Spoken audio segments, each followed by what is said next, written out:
couldn't believe that was it. I mean, the customers just told her or him what a great job they did. Don't you think that's a perfect opportunity to say thank you so much? I can't tell you how much I appreciate being praised for the work I've done, or for you recognizing that we've been working hard on your account. Do you have a colleague or friend that would appreciate the same type of work in their organization? Welcome to Authentic Conversations with Ryan James Miller. Join Ryan as he speaks with top business leaders and influencers, and hear how they've mastered the art of authenticity to achieve all that they dreamed of. As you hear from these leaders, seek not only to be inspired by their authenticity, but to strive for and master your own. I am excited to share this morning. This has been a topic that I've thought about for quite some time, and yet it's been something that I've just kind of been slowly working on and getting to a place where I felt as though I could provide some good practical content. I know sometimes I'm talking, doing a lot more really reflecting and questioning, but today I want to walk you through the practical steps to really attack this area of generating referrals, which is something that I would say by and large we don't do a good job of, and I am just as much a part of this, or I have just this challenge just as much as anybody else. I would just be out of character to at least not just come out and say that, as I'm sure it has been for you, this has been an exceptionally heavy, weighty, burdensome, challenging week for me. If you know me well, you would know that I'm a fairly emotional person, meaning I probably cry quite a bit more than my wife does. So it's not out of character for me to cry. And yet, this week particularly, I have wept far more than I have in quite a few years. And so wherever you're at in this process, processing all that's going on, whatever quote unquote side you are on, wherever you're trying to figure kind of life out in the midst of this all, just know that I feel for you. I resonate with the challenges that you're probably facing. And not to be crass, because I definitely don't want to be in a time like this, but sometimes for me, the best way through the challenges that we face is just to continue to do the things that bring me joy. After the Route 91 experience I had in 2017, I wanted to go back to work because I felt as though I needed just to get my creative juice flowing. I needed to tap into all that I believed God had made me to be, and so I went at it as quickly as I could. And so again, that's why I'm here this morning, is to just continue to do what I believe I have been called to do, and that's to hopefully add value to and share with others the things that I think will help them to be the best version of themselves, to grow their businesses, to just achieve all that they want out of business and out of life. So wherever you're at, I hope you find value in this. I hope you enjoy what I'm going to share this morning. So let's talk a little bit about referrals.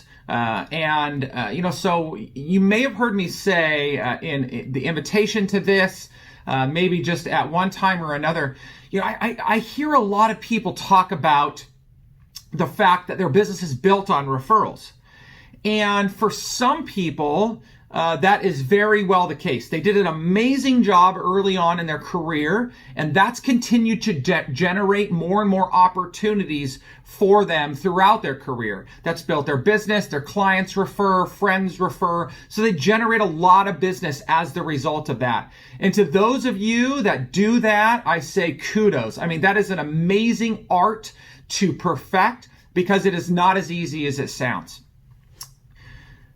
At the same time, I oftentimes hear that from people that are afraid to sell. They're afraid to put themselves out there. And so basically by saying that their business is built on referrals, or they get all their business by referrals, basically what they're saying is I'm waiting for somebody to give me business because I don't really know how to or want to go get it myself. And then there's a lot of people in between. Regardless of where you're at, I believe that referrals, when done well, are not only a critical component to business, but they are one of the most untapped opportunities for you to generate revenue and to achieve all that you want in your business and generate income for yourself in the process. Not only that, but really something that you need to consider. If done well, generating referrals will produce far more than any marketing campaign, than any sales tactic, than any strategic partnership that you have built. Building a referral strategy and process could be the single greatest way for you to generate income in your business, if done right, if done appropriately. So, how do you do that? Simply, you must become more referable. And what does that mean? Well, there's 3 things that I believe go into this. And I love saying these types of things because it's just like, it's so redundant. I said it so many times. And so I'm sure that there is somebody that's on the other end of the screen that's about to roll their eyes with what I'm going to say.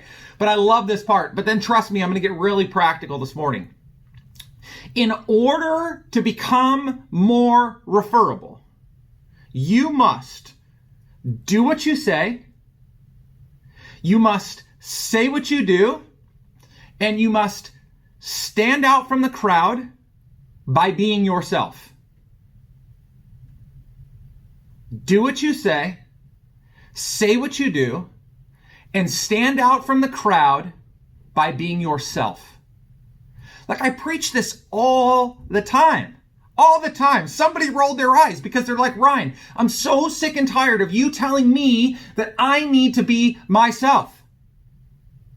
And I'm not going to stop. I will never stop telling people that the single greatest way to stand out in the crowd is for you to be you. Nobody else was created like you. Nobody else does things like you. You are unique. You are an individual. You have a unique value proposition that nobody can match. And that works its way into all that you do professionally. I don't have time to get into that today.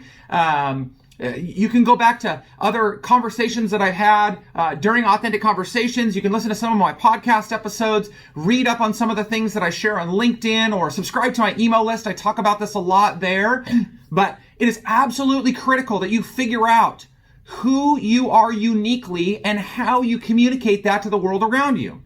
That is ultimately the first step to becoming referable, is that third piece. And then if you do that, if you can understand who you are, what your value proposition is to the people that you're interacting with, then it's just all about going out and doing what you say you're going to do and saying to other people what you're going to do. It's really that simple. And yet it's so complex in the process. So, right out of the gate, that's how you become more referable. It's nothing more than that. Stand out by being yourself, do what you say what you do. But let's get practical on how you're going to build this referral strategy. I know that you want to become referable, but ultimately you need to think practically through how that's going to happen. So, a couple of other things.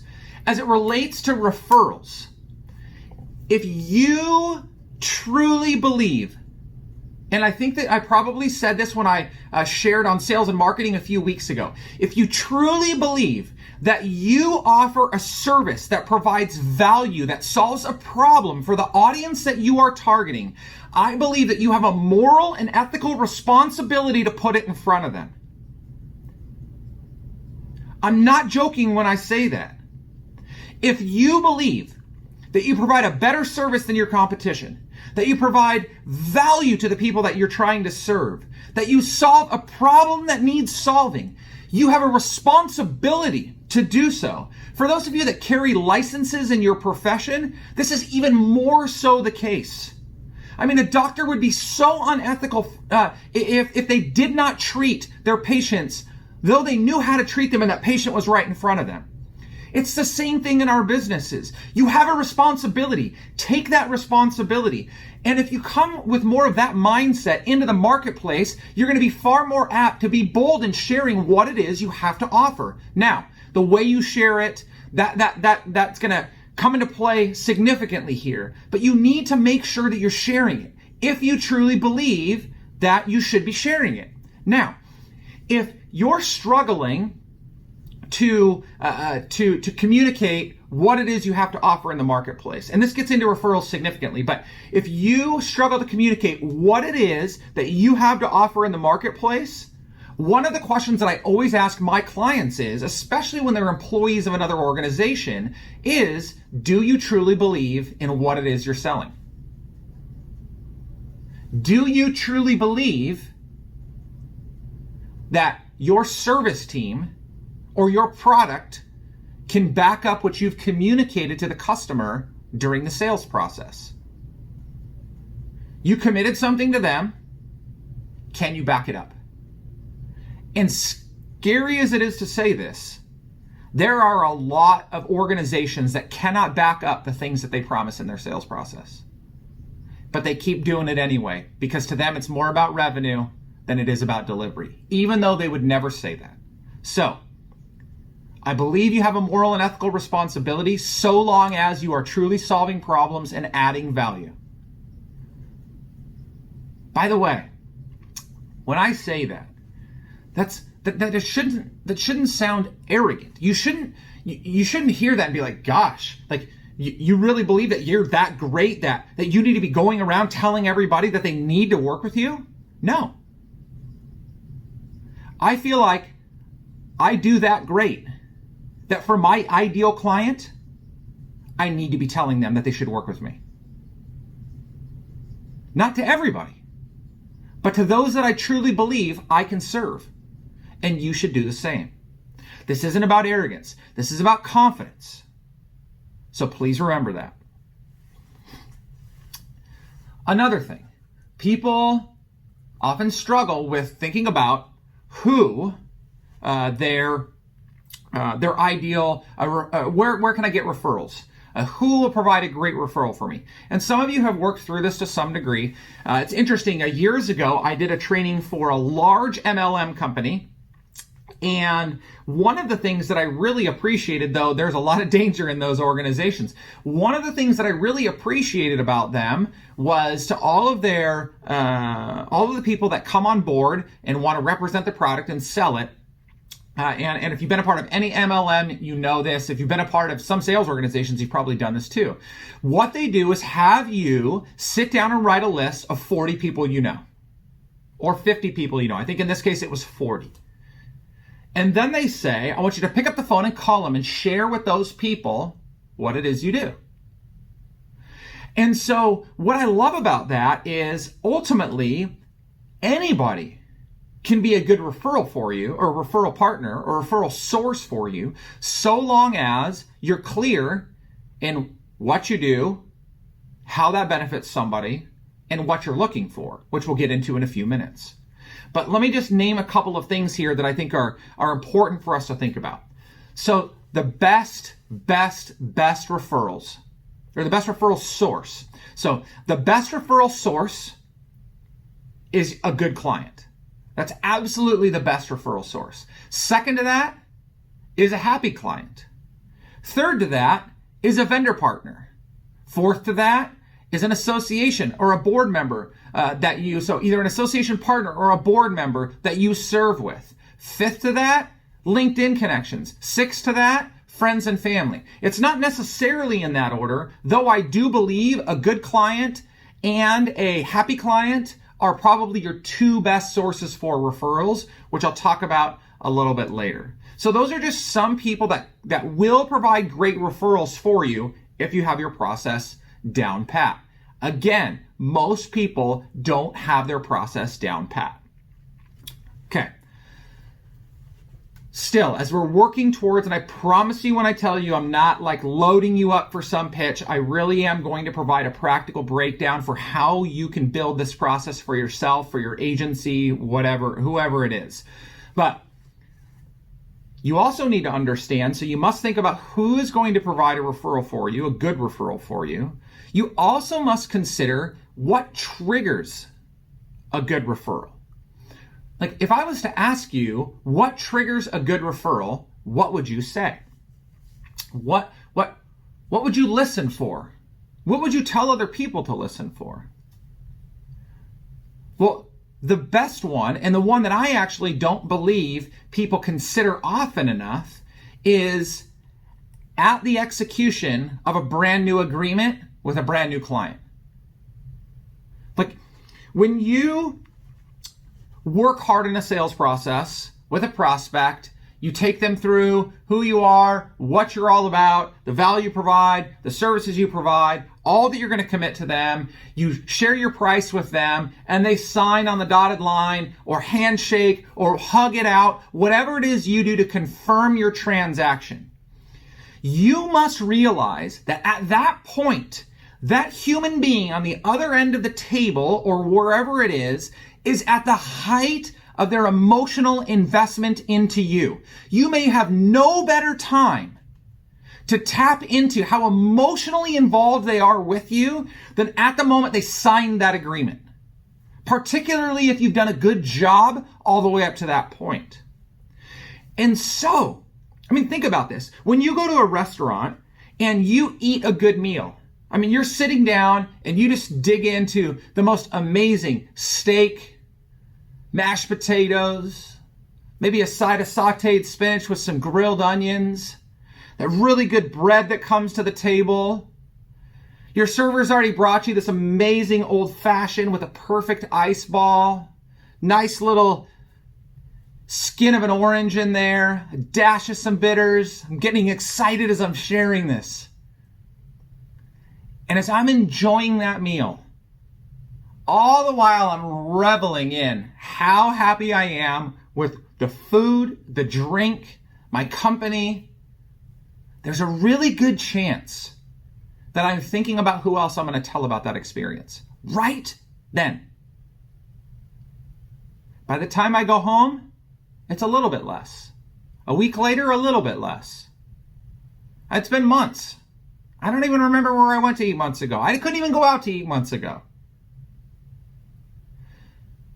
At the height of emotion is the best time for you to ask somebody for a new referral. So you should have a process in place that at the moment of contract execution, the moment of sales transaction, you ask for a referral. Okay? Number 2, what's another trigger? What's another time or place in which it's a great opportunity for a referral? The second one is at the completion of a project for a client. So sometimes this is when you actually get done. You've done all the work for the client. Like take for me, let's just say that I do 6 months of coaching with a client. We get all done. We get to the end, and then especially hopefully they're satisfied. And so they're happy. And as I say, hey, this has gone really well for you. It's served you well. Who else do you know that you believe this would serve well for? That's a great time.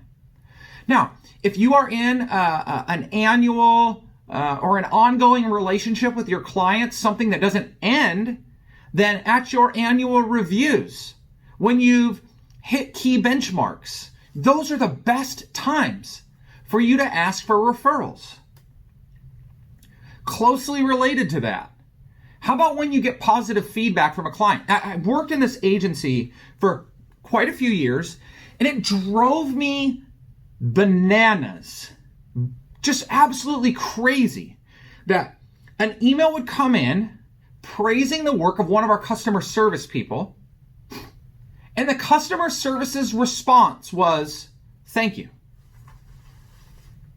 I couldn't believe that was it. The customers just told her or him what a great job they did. Don't you think that's a perfect opportunity to say thank you so much? I can't tell you how much I appreciate being praised for the work I've done or for you recognizing that we've been working hard on your account. Do you have a colleague or friend that would appreciate the same type of work in their organization? Simple. I mean, you're literally being baited into asking for a referral and you're running in the other direction. It's like somebody is sitting there holding thousands of dollars like in their hands right in front of you. I mean, they're just like holding it, right? And they're sitting there and they're like, hey, wouldn't it be amazing if you had $20,000? You're like, yeah, it would really be amazing. No, I mean, like, wouldn't it be amazing if you had $20,000? Like, wouldn't it be just great if someone just gave you $20,000? Yeah, that would be awesome. Man, if that ever happens, like, I'm going to be so excited. It was right there. It was right there. Ask for it. Don't hesitate to ask. Capitalize on the opportunity, especially because you've done a great job. Another time is when you do get fortunate enough to be referred a client. Somebody refers you. That is the best time to ask for another referral. I mean, can you imagine, like, Johnny refers somebody to Susie? I mean, Johnny thinks really highly of Susie in order to refer her. And so when Susie gets that referral and says, Johnny, thank you so much. I can't tell you how much I appreciate that referral. What was it about that person that made you think of me? And they tell them. Do you work with anybody else that would also be in that same situation? Oh, yeah, I would. I do. I would know somebody. Just a great time. And then lastly, and there's more to this. This is not exhaustive, but another one that I think about is, and this is similar to positive reviews or praise, but when a client says you bailed them out. Like when a client says, oh my gosh, you saved my from just blowing up. That's a wonderful time for you to ask for a referral. You know anybody else worth saving? Do you know somebody else that's been in this predicament before? I would love to be able to work with them too. I mean, your clients completely understand that you're in business to do business, that you need revenue just like they need revenue. And so don't hesitate to ask. Far too often, the only thing standing between us and significantly more revenue, significantly more income, is the ask. Okay, about 15 minutes now. We're going to walk through, probably about 15 minutes. We're going to walk through specifically what it is, what I believe it takes to build a great plan of action for referrals, whether you are a sole proprietor or you are in an organization. You can bring this to other people on the team. Maybe you run the team, whatever it may be. Here's the practical process that I believe is necessary. And by the way, I have not done this well. And so as I've been preparing this, I have been thinking about elevating my process. Because for me, and you know, it's different for everybody, right? So, like things like this.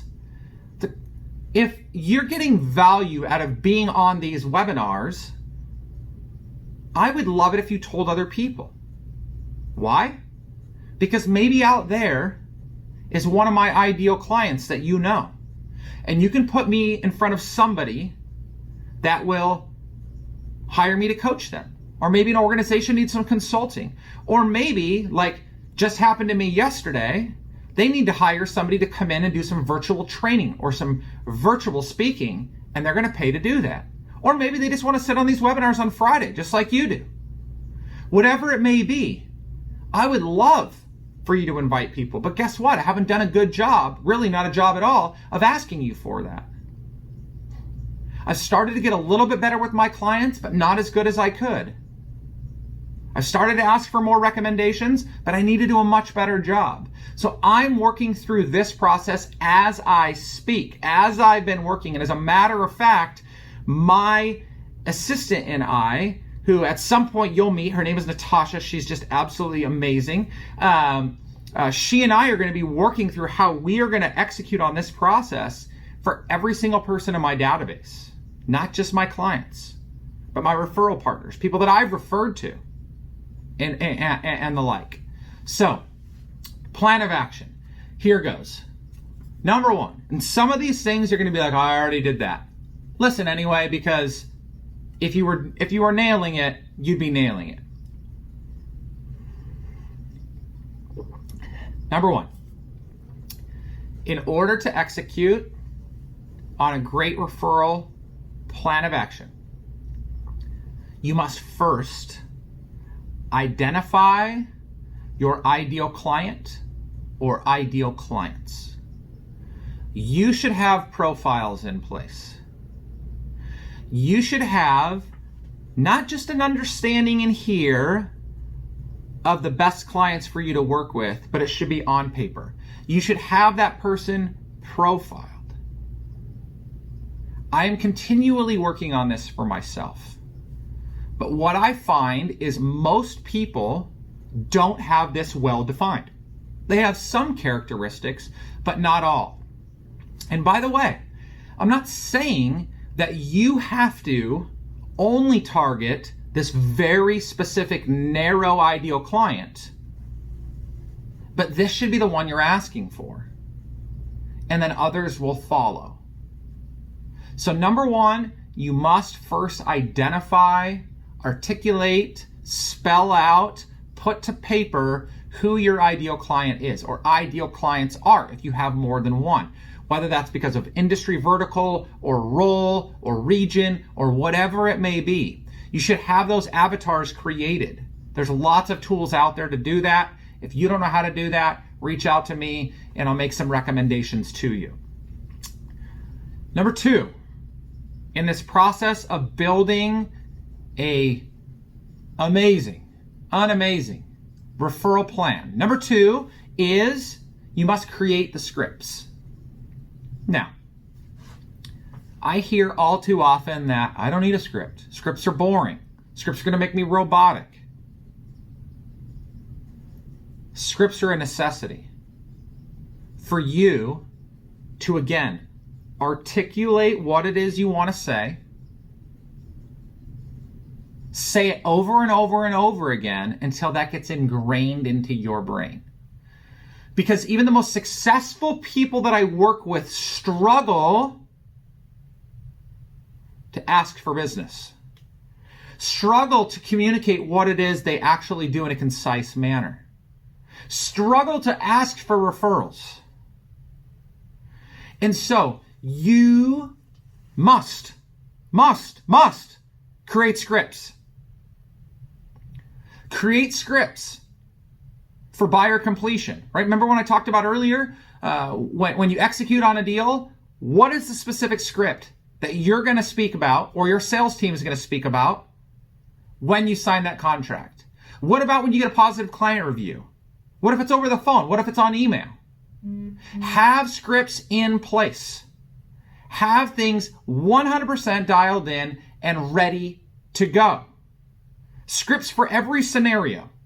Because of the way this process works, you should have 6, 8, 10 of these at least. Copy and paste, ready to just plant in to whatever you're doing. You must create scripts. Because if you don't, you're going to fumble. And you're going to miss out on opportunities to earn business. Don't be a fool. Prepare. You wouldn't go into battle without a plan. Don't get into that opportunity without a plan either. So create your scripts. Create scripts for every scenario.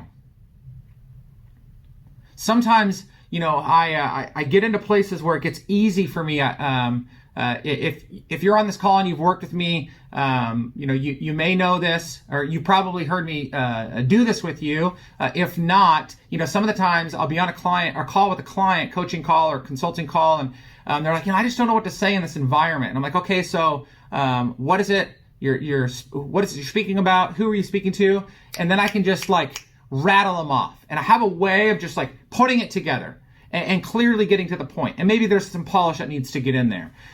And so you need to take time to think about all those scenarios. Sometimes it's going to require you bouncing that off of somebody else, working with somebody else. Maybe you're not wonderful with words. I have one specific client, and he hired me, and so much of what we do together is just gaining clarity on the language that he needs to speak at all times. He's a phenomenal salesperson, very successful, bold in making cold calls.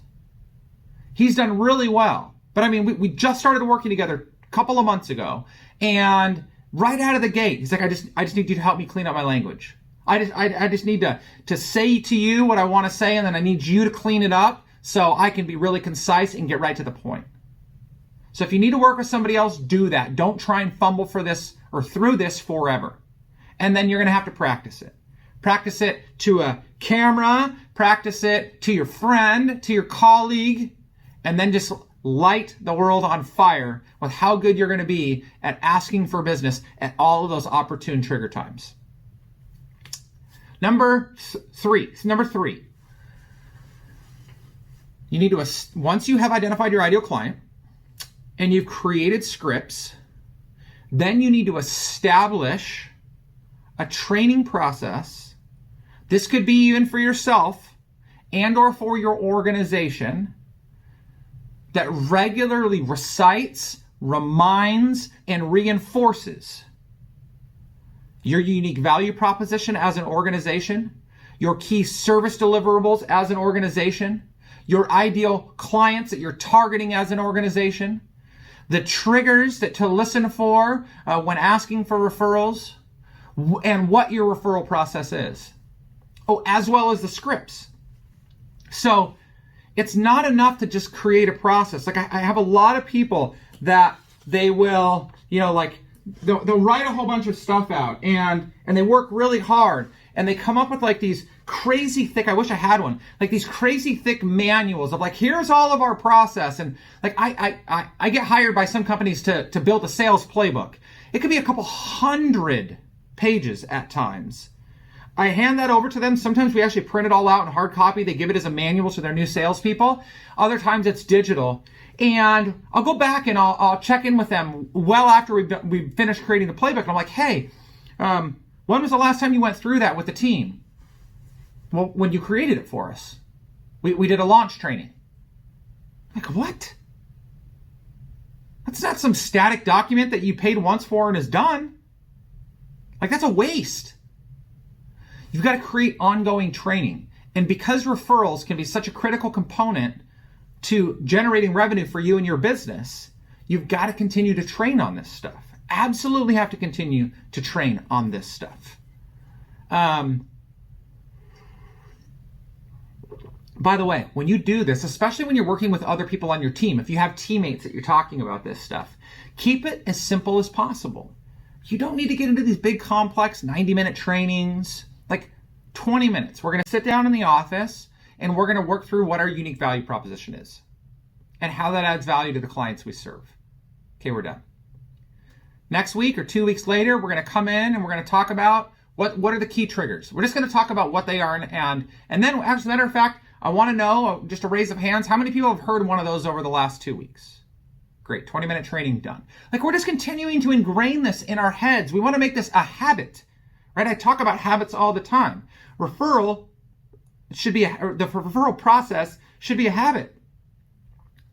Not a bad one though, but a good one. And again, like I haven't done a great job in this area. And I'm sure many of you have not either. Habit. You form habits by continuing to remind yourself of the habit. So that's number 3. Number 4, put a list together of all of your clients. This can be exported from a CRM. You can handwrite this out, whatever you want to do. List all of your clients. One tab or one section can be all of your present clients. The other section can be all of your past clients, all the people that you've worked with, especially those of you that have had a satisfied client and you know that time is just finished.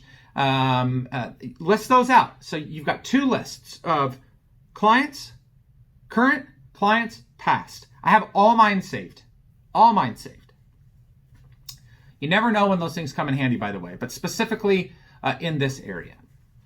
So that is number 4, is list all your clients. Number 5, you want to rank your clients based upon the strength of the relationship. Now, this is going to be something that you may have to go off of feeling. But I really want you to think about when you're ranking your clients, it's not your largest client necessarily. It's not the one that you think that you have a great relationship with. I want you to really consider who the strongest relationships are. Like if you needed to pick up the phone, or if you needed something desperately and had to pick up the phone, who would you call? Who are you certain would stop at almost nothing to give you a referral? That should be at the top of the list. Again, what I find here is when I do this exercise with organizations is the strength of our client relationships is far less strong than we believe it to be. And that comes into play here. It just happens. So please just think about and be honest with yourself where your strongest relationships are. Maybe you serve 100 clients and there's only 3 that are really strong and the other ones are weak. It just is what it is, right? Because when you start this process of going through and asking for referrals, if you're going to proactively reach out to them, you're going to start with the strongest ones, right? I mean, that's just going to be common sense. As an aside here, where you have weak relationships, and this is topic for a whole nother conversation, but where you have weak relationships, this is also a good time to consider why they're that way. Again, I've worked for, consulted for organizations, some of their biggest clients they couldn't pick up the phone and have just a normal conversation with.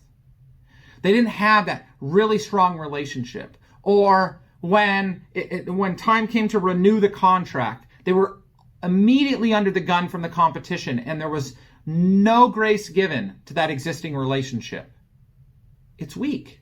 You got to do something about it. So look at why your relationships are weak, if they are. And I'm certain that you have weak client relationships. So that was number 5.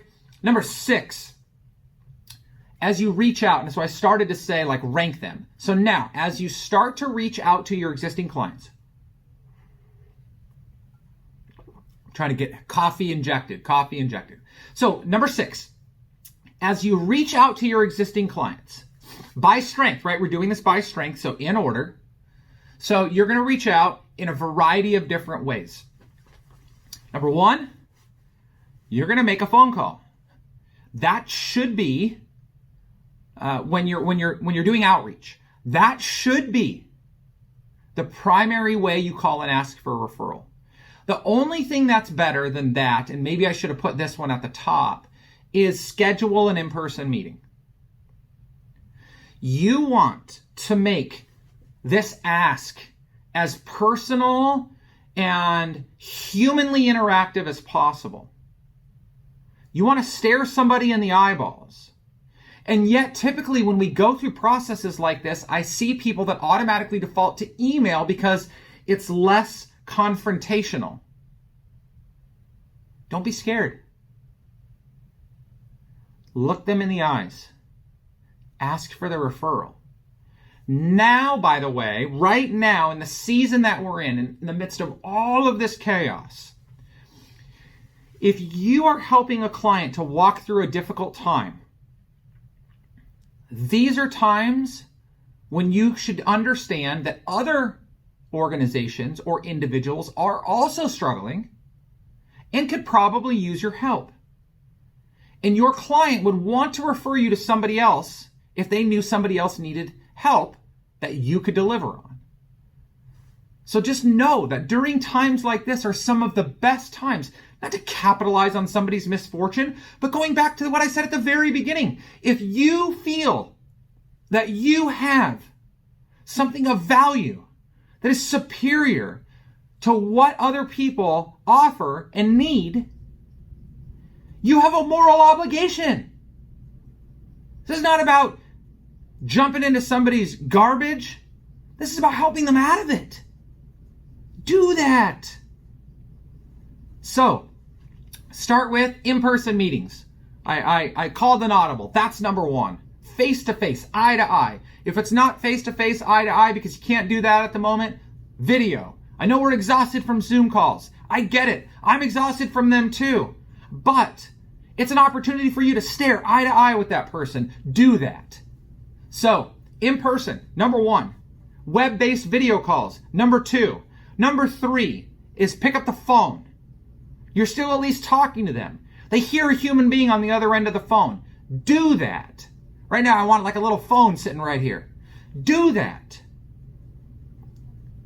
Then, if you cannot accomplish those three, if you cannot, not if you choose not to, not if it's more difficult, but if for some reason, I don't know why, you cannot, and this is only in the outreach phase. There's other times when email is appropriate right away. But in the outreach phase, if you can't do those things, then send an email, okay?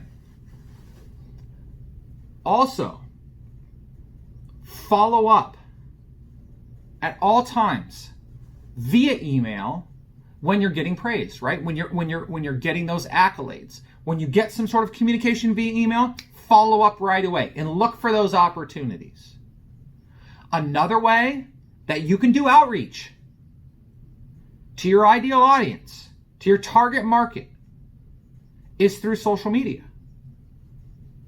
If you are highlighting, back up to the very beginning, who you are as an individual, and you're constantly doing what you say and saying what you do in a manner that is valuable to the audience out there, you will attract people to you that want to do business with you.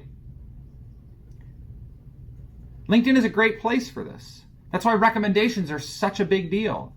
When you're asking for recommendations, you are in one way asking them to speak language that will refer other people to you.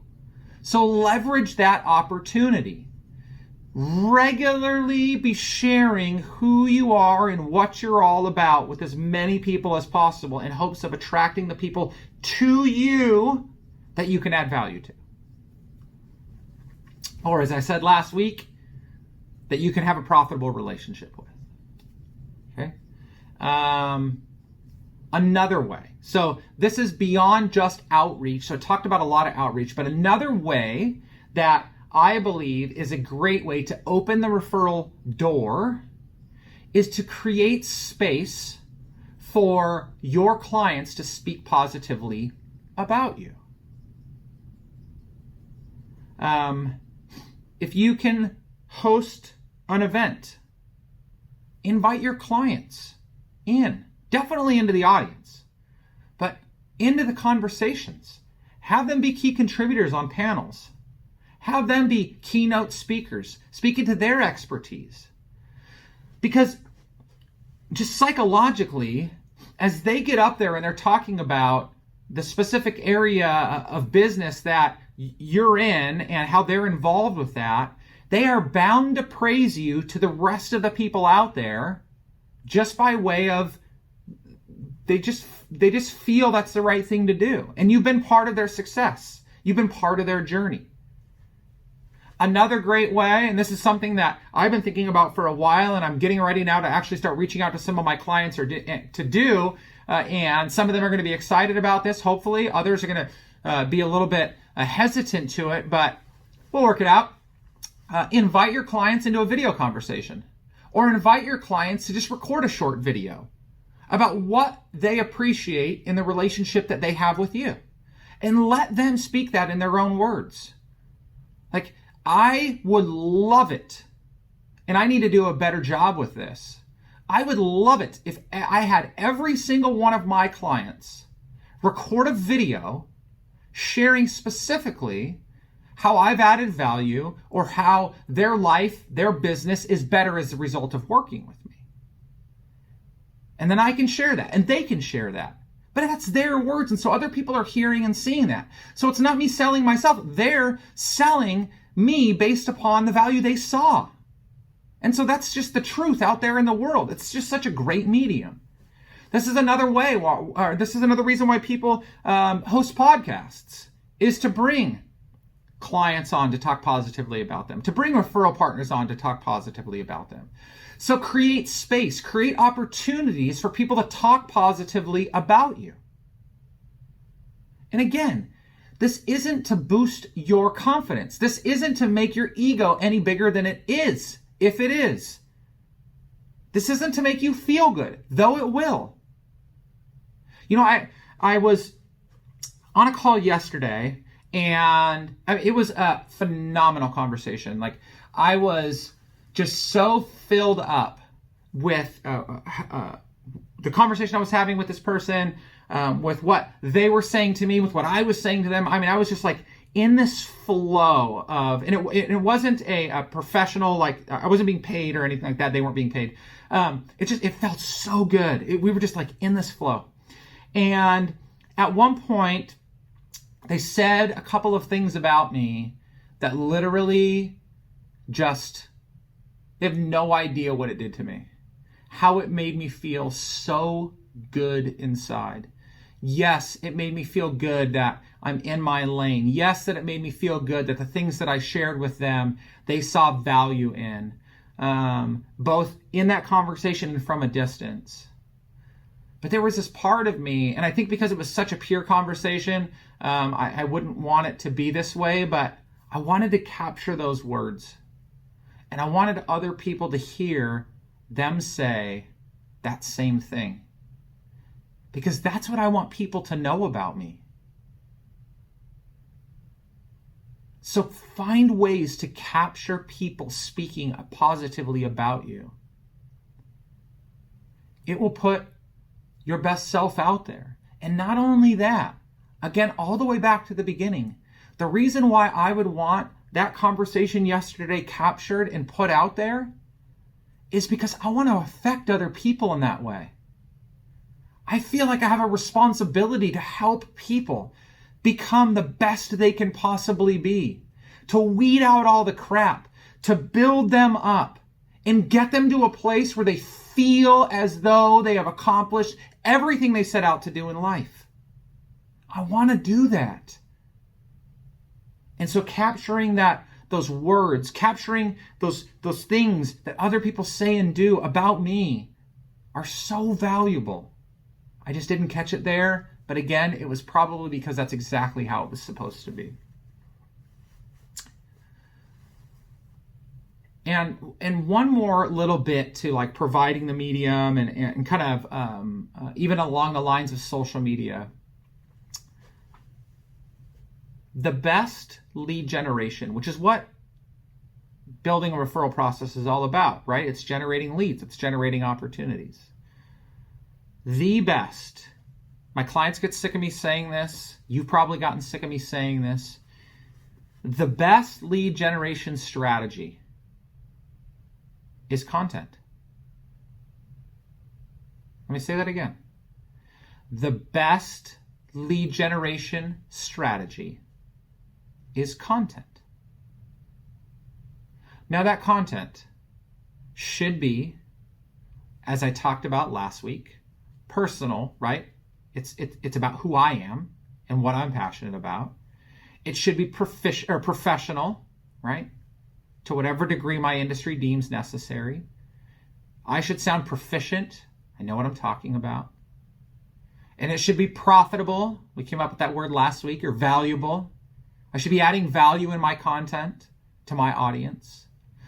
But if you are dumping a significant amount of good quality content into your spheres, social media, email, networking, local community, whatever that may be, if you do that, you will attract opportunities to you. So your content, in a sense, becomes its own referral source.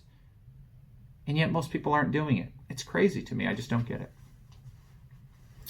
And then the last two things, I don't even know what number I'm on at this point, but the last two things that I just want to wrap up and remind you of are these. Every single time that you get a referral, you must thank the referrer. And I said that, like, there's a lot of different trains of thought here. There are a lot of different things to consider. I definitely would say, and again, I have not always done a good job of this. It's terrible when I'm speaking about these things and knowing that I'm not doing a great job at it either. But no matter what, when somebody refers you, send them a thank you. Quick note, a text, an email, Starbucks gift card. If you feel like going bigger than that, go bigger than that. If you close the deal, go bigger than that. I mean, it just reminded me yesterday that one of my best friends, like, he and I have been through thick and thin together. We have known each other for a long time. We have traveled together. Our families spend time together. We regularly gift each other at holidays, and we will buy each other's meals at times or drinks at times. Every once in a while, he'll buy me a gift and just give me something, small, big, whatever. Or same thing for me. And yet, about 3 months ago, he referred me a client. Well, it would be easy to say, that's my best friend or one of my best friends. Thanks. But it reminded me that I still owe him a bottle of really nice whiskey, because I want to go out of my way to show him that is specifically special to me. Of all the other things in our relationship that I value so much, this is also very valuable to me, and I appreciate him for doing it, for thinking of me, for creating revenue for me. So I want to thank him. So depending upon the level, the size, whatever it may be, I just believe you should thank everybody that sends you a referral. If it closes, you should even go one bigger than that. And you should let people know. Like, if you close a deal as a result of a referral, you should let that referral source know that deal closed. It would be good for them to know anyway. Which brings me to my final one, which is you should track every single referral. You should know where every single one of your referrals came from, who it came from, how it came, right? Was it by way of a simple email? Was it a mutual introduction at a networking event? Like, how did that interaction happen? And then what the key points were of the referral. Why did they refer you? And lastly, did you close it or not? If you did, why you thought you closed it? If you didn't, what missed? And that could go all the way back to you got a bad referral. It could go that you didn't follow up well. There's just a lot of reasons why that may have fallen apart, but you should keep track of all those. It's going to help you to become much better at asking for and executing on the referrals, because I cannot believe that I can even say this, but I know people that have gotten referrals and dropped the ball on following up with them. Like, that's just mind-blowing to me. And yet I know it happens. So just as a reminder, plan of action. To create the ideal referral process, you must start with identifying your ideal client or clients, create scripts, train on your unique value proposition, your scripts, your triggers, your service deliverables, right? The key ones. So you want to do that. You want to then make a list of all your clients. You want to separate them into current and past. Then you want to categorize those from strength to weakness. You want to kind of take some time to understand why the weak ones are weak and how you get them strong. You want to reach out to your clients by strength, starting with in-person, face-to-face, and then move down the list from there. And then finally, you want to thank all your referrals and track them. I took longer than 15 minutes to do that last part, but I felt it was valuable to break that whole process down. So, as we wrap up, being referable is ultimately about being your best you out in the world and backing that up with what you say and what you do. That's how you become referable. Do a great job. Back it up at all times. Once you can become referable, then it's about having a process in place, which I spelt out, that will allow you to over and over again execute on what's going to be necessary to create referral opportunities and convert those referral opportunities. Thanks, guys, so much. Super thankful for you spending another Friday with me. I don't know what we're going to do next. I don't even know what's coming next. Been dreaming a lot lately, been thinking about some cool ideas, some creative opportunities. If you have any thoughts, questions, concerns, I am here. If you want to dig into this conversation any farther, we can figure out a medium by which to do that. Thank you so much for spending Friday with me. Have a great weekend. Find some time, even in the midst of all this chaos that's going on, to reflect on just how blessed you are to be where you're at in your life right now. Thank you, thank you, thank you. I appreciate you all from the bottom of my heart. You're awesome. Have a great one. Thank you for listening to Authentic Conversations with Ryan James Miller. If you found value in today's episode, please subscribe on your favorite podcasting platform and share it with others. To connect with Ryan and learn more, visit ryanjamesmiller.com.